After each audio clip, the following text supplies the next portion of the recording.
my very dear Pisces.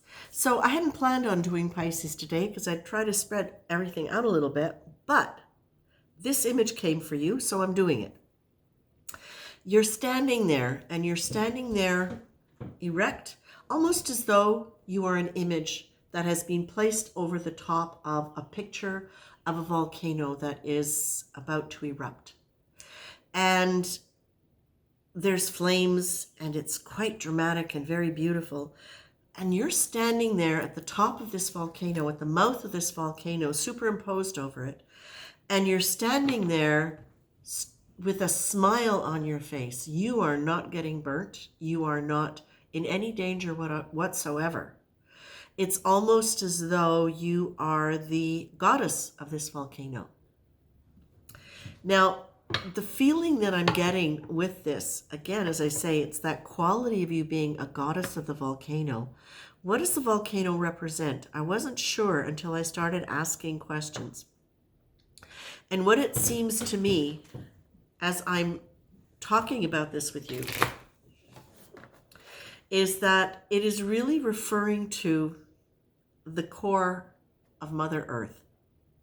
It is referring to, really seriously, the power of the feminine energy that we associate with Mother Earth. And it feels to me as though, for those of you Pisces that I'm reading for, you have come to a point in your life where you are able to understand how to tap into a quality of female energy that is not just soft and nurturing and mothering, but that is strong and powerful.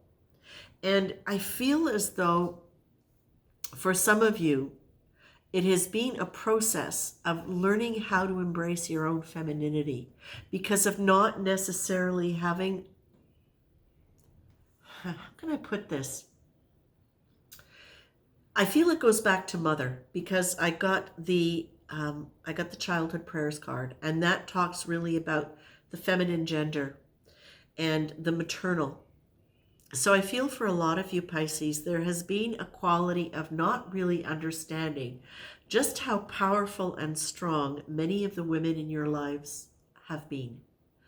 And that in a way it was almost as though, because you didn't see it, because you didn't identify them as strong, because you didn't necessarily understand what they had lived through, you didn't understand the nature of their strength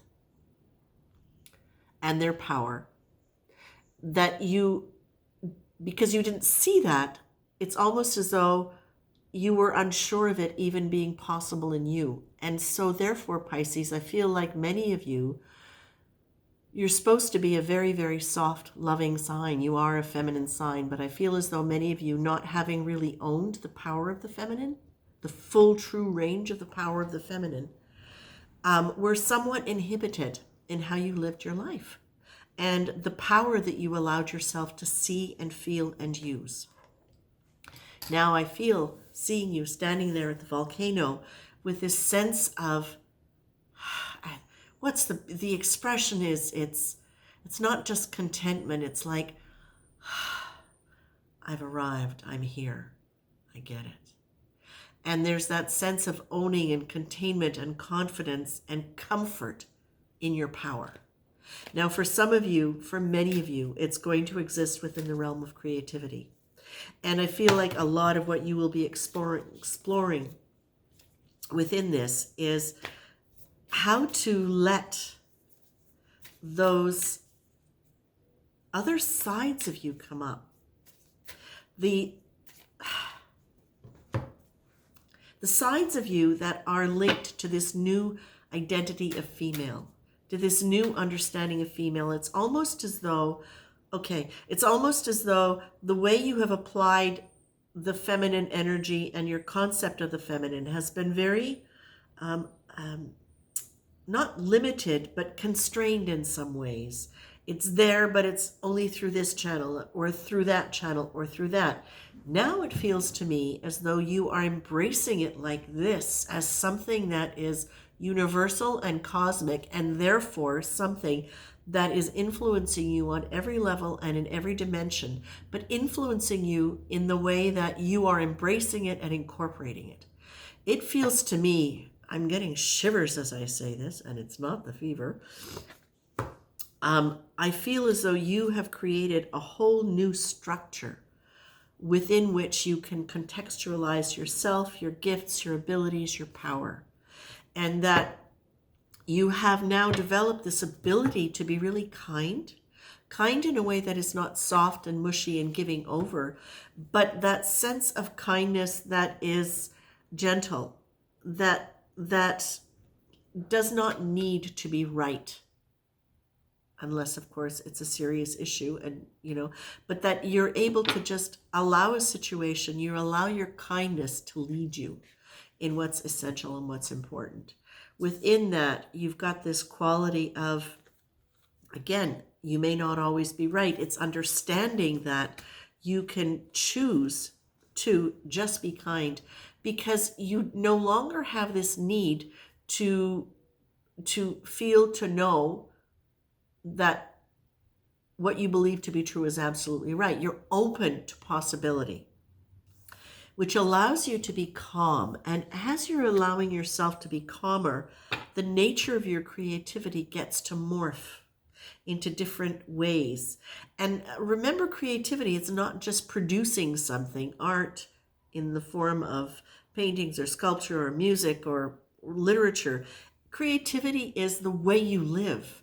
It's the socks you wear, the mustard you put on your sandwich, how you decorate your house, all these different aspects of self-expression is a form of creativity. And in the big picture, it is, how do you create your life? How do you make your life? How aware are you that your thoughts and your feelings are part of what affect your choices that create your life? How aware are you that your feelings, your beliefs, your attitudes, your intentions draw experience to you from which you now get to select and choose where you want to go? Because I feel this is happening on a much bigger level than just on a creative project. Pisces, you also get the bubbly card, which is reminding you, this is something I read in a magazine, I think it was a Cosmo, when I was 17. My aunt brought it to me. And what they were suggesting was, whenever you walk into a room, you imagine that all of your best qualities are bubbling up out of you like those beautiful little bubbles that you see around a glass when you pour a glass of soft drink, soda, Perrier, whatever. Excuse me. And that you imagine that this is surrounding you.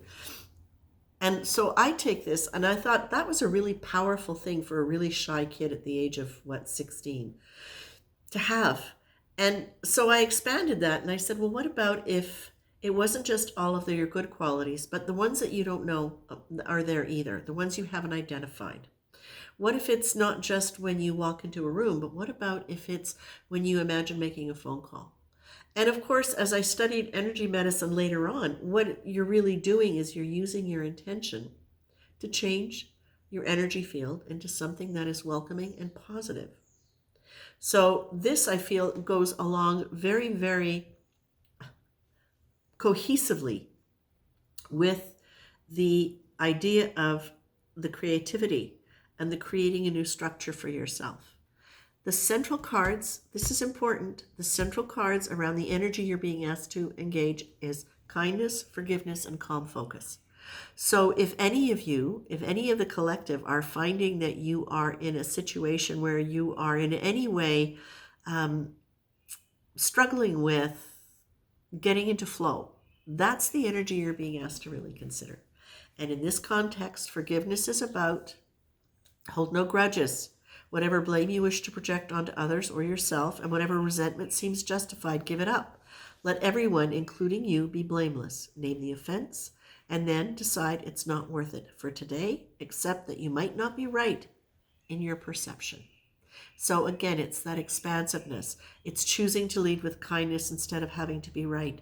It's that calm focus where you allow what might be really scattered thinking or very clenchy thinking, just come calmly into focus. like a scattered light coming into a very gentle, loving laser beam that's just going to show the way.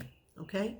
Pisces, I'm going to leave you with that. I think this is absolutely brilliant. And what it really feels to me is deeply powerful. I really feel like this is Earth Goddess. This is sacred Earth Goddess. And you connecting with what is meant to be the truth of your deep, deep power. Pisces, it's beautiful. So I'm going to leave you with that. Take care.